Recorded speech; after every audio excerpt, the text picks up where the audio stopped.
연장 계약할 때 집주인이랑 잘 상의하셔가지고 이런 부분도 특이하게 잘 정리해 놓으시면 좋습니다.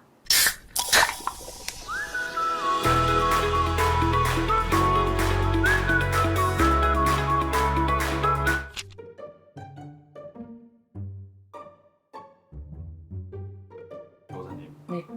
원룸 계약해서 잘 살다가 원룸 아니어도 집에 계약해서 잘 살다가 연장을 하게 되는 경우에 꼭 당부해주고 싶으신 게 있으시다고. 네.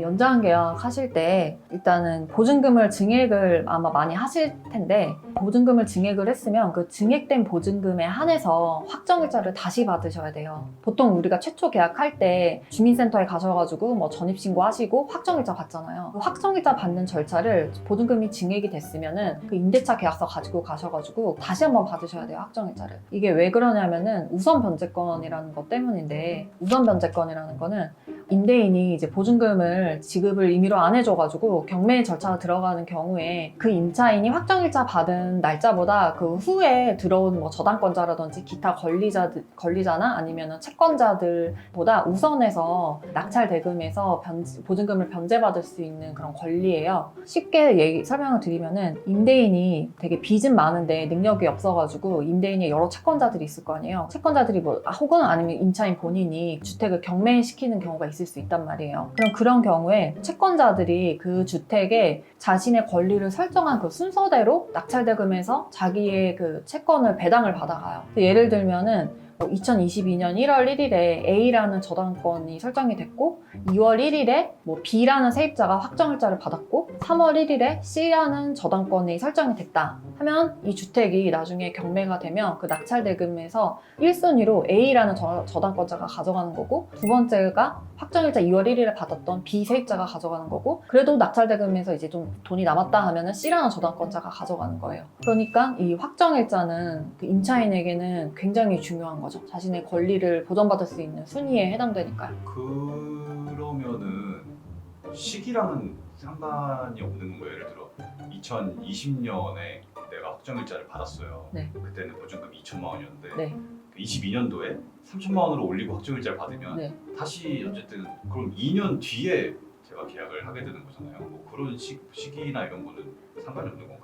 그러니까 그 최초 계약 때 2천만 원 계약을 하셨잖아요. 그 2천만 원은 그 20년에 그 확정일자 받으셨잖아요. 그 날을 기준으로 그 권리가 보전받을 수 있고 증액된 보증금에 한해서 이번에 확정일자 받잖아요. 그 금액은 지금부터 이제 순위가 보전이 되는 거예요. 20년도 거가 뭐 이제 갱신돼서 없어지거나 이런 게 아니고 네. 그대로 다 보존이 된다. 네, 네, 반드시 하겠네요. 네네.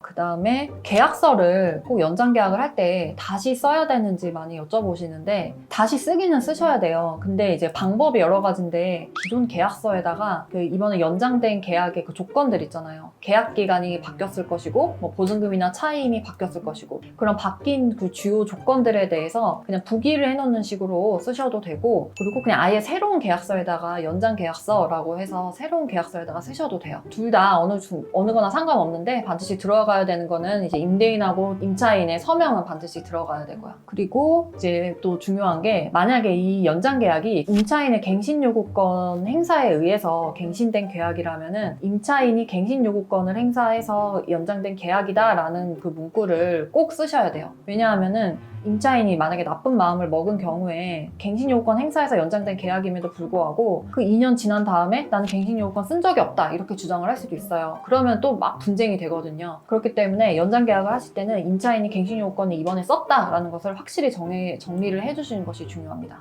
임대인을 위한 거네요. 그렇죠. 임대인을 위한 거죠.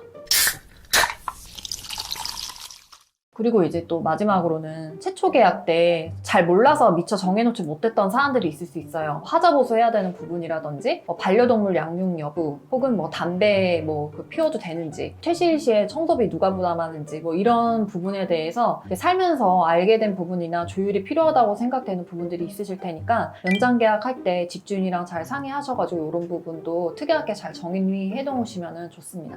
네, 연장 계약할 때 필요한 것들 살펴보셔야 되는 것들 정리해봤는데요. 무엇보다 제일 중요한 거는 보증금이 만약에 증액이 되셨으면은 그 증액된 보증금에 한해서 확정일자 다시 받으셔야 된다는 점 잊지 마시기 바랍니다. 네, 감사합니다.